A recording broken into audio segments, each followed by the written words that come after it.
नमस्कार, India add में आप सभी का स्वागत है। शुरुआत करेंगे इस वक्त की बड़ी खबर से। आपको बता दें कि बीजेपी के हो गए हैं गहलोत। जी हां, बीजेपी में शामिल हुए कैलाश गहलोत।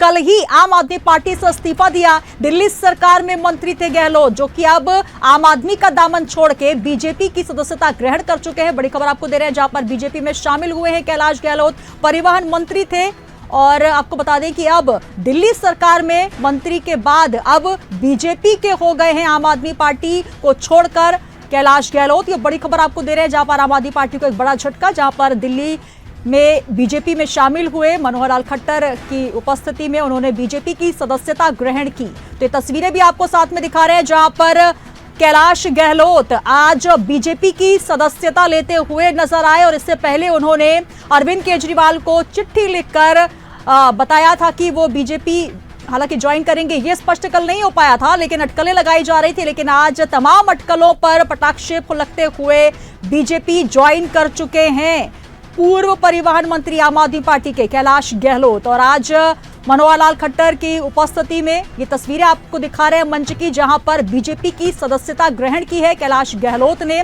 और कई मुद्दों पर उन्होंने बातचीत की आम आदमी पार्टी में रहते हुए। जिस तरीके से तमाम मुद्दे थे, जिसमें यमुना की सफाई हो या फिर आबकारी नीति, या फिर जिस तरीके से लगातार केंद्र सरकार और आम आदमी पार्टी के बीच ठनी तमाम मुद्दों को लेकर भी बातचीत की। तो बीजेपी में शामिल हो गए हैं कैलाश गहलोत। और आपको बता दें कि कल ही आम आदमी पार्टी से इस्तीफा दिया था।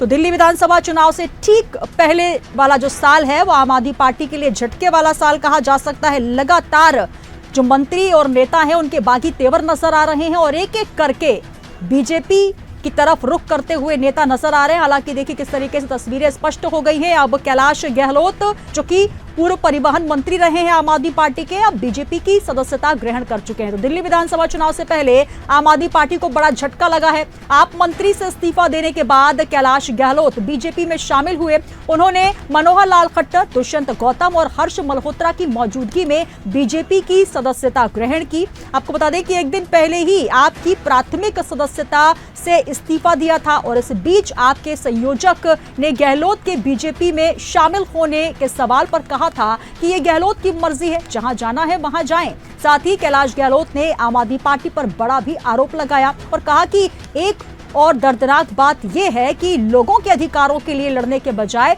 हम केवल अपने राजनीतिक एजेंडे के लिए लड़ रहे हैं। इससे दिल्ली के लोगों को बुनियादी सुविधाएं प्रदान करने में कठिनाई हो रही है।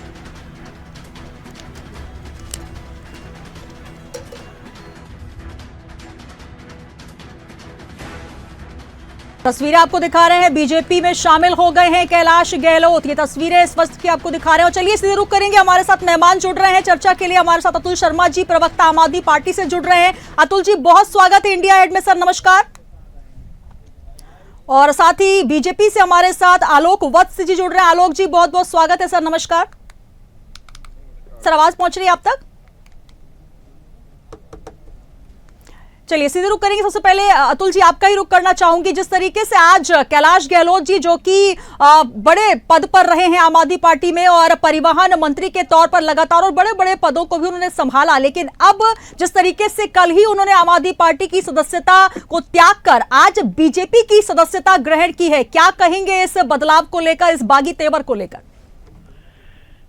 देखिए सुनीता जी, सब कुछ साफ है। मोदी वॉशिंग मशीन जी दिल्ली चुनाव से पहले सक्रिय हो गई है। अब Modi washing machine CBI, ED, जैसा कि हमेशा होता रहा है, आईटी, एसीबी, इनके माध्यम से लोगों को डराना, धमकाना, उनको अपने पार्टी में शामिल करना। आप एक छोटी सी बात गौर करिए कि जब भी आईटी, सीबीआई, ईडी या एसीबी की रेड पड़ती है, बीजेपी की प्रेस कॉन्फ्रेंस चालू हो जाती हैं कि अरे आईडी की रेड, ईडी की पड़ गई, आईटी की पड़ गई। जैसे ही उन नेताओं को मोदी वॉशिंग मशीन में सफाई करके और बीजेपी में ज्वाइन कराया जाता है, तो एक भी प्रेस कॉन्फ्रेंस इस बात पे नहीं होगी कि इनके यहाँ वो ईडी की इसके छापे पड़े थे जी। मतलब एक ही पक्ष के दो पहलू, सरकारी जांच एजेंसियों का दुरुपयोग और सिर्फ दुरुपयोग हो रहा है। अभी कुछ दिन पहले आप देखेंगे कि अमानतुल्लाह जी भी बाहर आ गए हैं और सुप्रीम कोर्ट ने कहा है कि ये चार्जशीट बिल्कुल किसी भी अपराध का आधार नहीं बन सकती है। यही एसीबी 2016 में जांच करने आई थी अमानतुल्लाह के खिलाफ, तो उन्होंने कहा कि लाल किताब मिली है 50 पन्नों की, लाल डायरी मिली है। एसीबी साल भर जांच की, फिर ईडी को केस, ईडी के बाद सीबीआई, फिर ईडी, और आज हमारे नेता सब बाहर हैं। तो सुप्रीम कोर्ट का स्पेशली धन्यवाद। और जो पार्टी छोड़ के जा रहे हैं तो सिर्फ और सिर्फ बीजेपी के षड्यंत्र का शिकार हो रहे हैं। जी बिल्कुल। और तो कल आप देखेंगे, ये कहना चाह रहे हैं अतुल जी कि ये बीजेपी का षड्यंत्र है, और कहीं ना कहीं जिस तरीके से कैलाश गहलोत जी स्पष्ट कर चुके हैं कि आम आदमी पार्टी में रहते हुए जो कार्य करने के लिए वो आए थे, जो जनता के लिए जो उनको काम करना था वो करने नहीं मिल रहा। सीधे सीधे केंद्र सरकार और आम आदमी पार्टी की खटपट ही देखने को मिल रही है। यमुना नदी की सफाई से लेकर दिल्ली प्रदूषण से लेकर तमाम आरोप भी उन्होंने लगाए हैं। आज पहला दिन तो नहीं है कि उन्होंने एक दिन में ही सोच लिया रातों रात की उनको आम आदमी पार्टी छोड़नी है। इससे पहले भी लगातार जो है वो धीरे धीरे ये समझ में आ रहा था कि अब वो आम आदमी पार्टी छोड़ेंगे, हालांकि ये स्पष्ट नहीं हुआ था। लेकिन वॉशिंग मशीन का जो डायलॉग है लगातार अब ये एक सुर्खियों में आ चुका है। चलिए आलोक बस्तिका में रुक करना चाहूंगी। आलोक जी, लगातार ईडी और तमाम जो प्रशासनिक मशीनरीज हैं उनके दुरुपयोग का आरोप विपक्ष लगाता रहा है, और सीधे सीधे तौर पर देखिए अतुल जी भी यही बात कह रहे हैं कि जैसे जैसे कोई भ्रष्टाचार में लिप्त व्यक्ति आम आदमी पार्टी या कोई भी पार्टी छोड़कर बीजेपी ज्वाइन करता है तो भ्रष्टाचार की वॉशिंग मशीन से धुलकर वो सीधे पाक साफ हो जाता है। क्या कहेंगे? देखिए पुनीता जी, लोकतंत्र में ये सबको अधिकार है कि वो किसी पार्टी को छोड़कर किसी जगह जा सकता है जी। लेकिन अब कुछ ज्यादा ही हो रहा है। अब कुछ ज्यादा ही लोग एक पार्टी छोड़ के दूसरे पार्टी को ज्वाइन कर रहे हैं जी। और अशोक गहलोत जी ने किन कारणों से किया ये मुझे पता नहीं है जी। लेकिन मेरी अपनी समझ में जो उन्होंने किया अच्छा नहीं किया है जी। चाहे वो बीजेपी में आ गए हैं, उनका स्वागत है, लेकिन इतने दिनों तक वहां पर मलाईदार पोस्ट पर रहकर अब एकाएक उनको चुनाव के पहले ये ख्याल आ गया कि वहां सब कुछ खराब है, तो ये बात मेरे समझ के परे है जी। लेकिन आपके नेता स्वागत कर रहे हैं सर, मंच की तस्वीरें भी हम आपको दिखा रहे हैं, मनोहर लाल खट्टर जी वहां पर मौजूद है।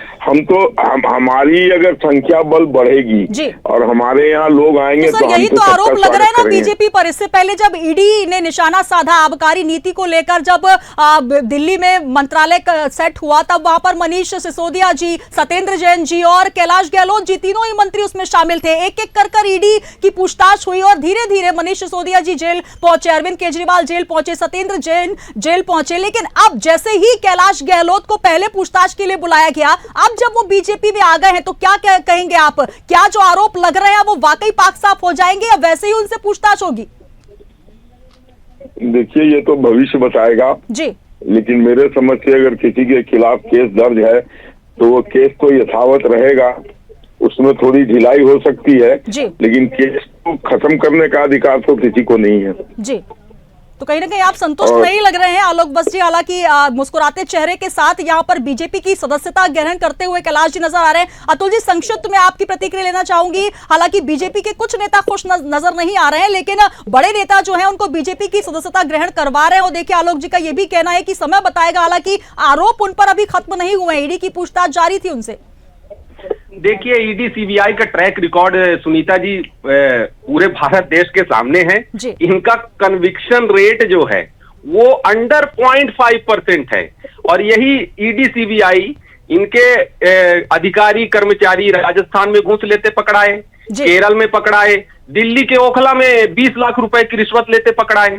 तो अब क्या है कि बीजेपी एक तो सरकारी एजेंसियों का दुरुपयोग कर रही है और दूसरा इन्हीं सरकारी एजेंसियों में इन्होंने गुंडे, बदमाश और भ्रष्टाचारी लोगों को बैठाया। ये सोचने की आवश्यकता है कि एक एक करके जब नेता छटक रहे हैं, स्वाति मालीवाल हो, राजेंद्र पाल गौतम हो, राजकुमार आनंद, करतार सिंह तंवर, ये तमाम वो नेता है जो धीरे धीरे बागी तेवर दिखाते हुए आम आदमी पार्टी का दामन छोड़ चुके हैं। और सभी का एक ही रुख नहीं था, सबका यही कहना था कि आम आदमी पार्टी में उनको वो काम नहीं करने मिल रहा जिसको लेकर वो पार्टी में शामिल हुए थे। जो रीति नीति थी कहीं ना कहीं वो बदलती नजर आ रही है। कहीं ना कहीं अब चुनावों के पहले का जो साल है, विधानसभा चुनाव के पहले पहले कहीं ना कहीं आम आदमी पार्टी को भी मंथन करने की आवश्यकता है। बहुत शुक्रिया हमारे साथ जुड़ने के लिए अतुल शर्मा जी, आम आदमी पार्टी से जुड़े, और आलोक बस जी आपका भी बहुत बहुत धन्यवाद, बीजेपी से हमारे साथ जुड़े। तो तस्वीरें आप देखिए जहां पर कैलाश गहलोत जो कि परिवहन मंत्री रहे हैं, बड़े पदों पर रहे, अरविंद केजरीवाल के काफी करीबी माने जाते रहे हैं, लेकिन अब साफ तौर पर आम आदमी पार्टी का कहना है कि बीजेपी की वॉशिंग मशीन में सब भ्रष्टाचार खत्म हो जाता है, जो प्रशासनिक मशीनरीज हैं उनका दुरुपयोग किया जाता है। हालांकि अब देखना होगा